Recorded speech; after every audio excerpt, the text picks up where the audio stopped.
Welcome to the ক্রীড়ার দুনিয়া। তো বন্ধুরা, আমরা আজকে কথা বলতে যাচ্ছি বিপিএলের খুলনার স্কোয়াড নিয়ে।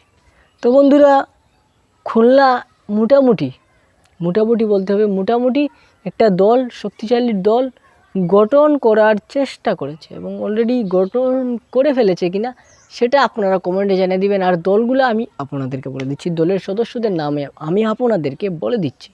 তো বন্ধুরা, খুলনার অধিনায়ক কে হবেন তা কিন্তু এখনও প্রকাশ করা হয়নি। মনে হয় কোনো দলই তাদের অধিনায়ক প্রকাশ করে নাই। তো যাই হোক, খুলনার প্লেয়ার হিসেবে 1 নম্বরে আছেন মেহেদী হাসান মিরাজ, 2 নম্বরে আছেন মাহমুদুল হাসান জয়। মেহেদী হাসান এবং মাহমুদুল হাসান জয় দুইজনই কিন্তু বাংলাদেশ ক্রিকেটের ন্যাশনাল টিমের অন্যতম একজন সদস্য। তারপরে 3 নম্বরে আছেন মোহাম্মদ হাসনাইন, অপরিচিত প্লেয়ার।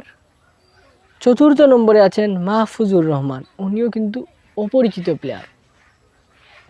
তারপরে আছেন মাহিদুল অঙ্কন, যাকে আমরা ঘরোয়া লিগের মাধ্যমে কিছুটা হালকা চিনে থাকি বা চিনি। তারপরে বন্ধুরা, বিদেশি প্লেয়ারের মধ্যে আছেন লিউস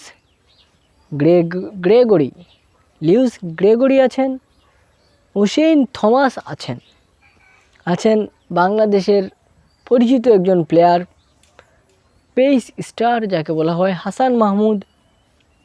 আর তরুণদের মধ্যে সবচেয়ে যাকে অ্যাডমায়ার করা হয়, যাকে আমাদের বর্তমান প্রজন্মের তরুণরা পছন্দ করে, মিস্টার আফিফ হুসাইন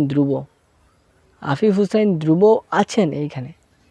তারপর ইমরুল কায়েস আছেন, আমাদের সেই হারানোর গোল্ড, যেই পুরনো সোনা যাকে বলা হয় আর কি। ইমরুল কায়েস আছেন, মোহাম্মদ নাইম ওপেনিংয়ে হয়তো বা ওনার পারফরমেন্সটা সাহায্য করবে খুলনা স্কোয়াডকে। আছেন নাসুম আহমেদ বাংলাদেশের ন্যাশনাল টিমের হয়ে খেলে থাকেন এবং উনি খুলনাকে ভালো সার্ভিস দিবেন স্পিনার হিসেবে। মোহাম্মদ নওয়াজ আছেন, পাকিস্তানের একজন প্লেয়ার। আবু হায়দার রনি অনেক দিন পরে ওনার নামটা আমার সামনে আসলো। আছেন জিয়াউর রহমান একজন হার্ড হিটার। তো বন্ধুরা, টিমটা দেখে আমার মনে হচ্ছে এভারেজ একটা টিম, মোটামুটি বলবো না আমি, এভারেজ একটা টিম। এখন ভাই, এটা টি-20 খেলা, দেখা যাক ওনারা কী করতে পারে। যে ক্যাপ্টেন হবে তার কাছেই সব কিছু থাকবে।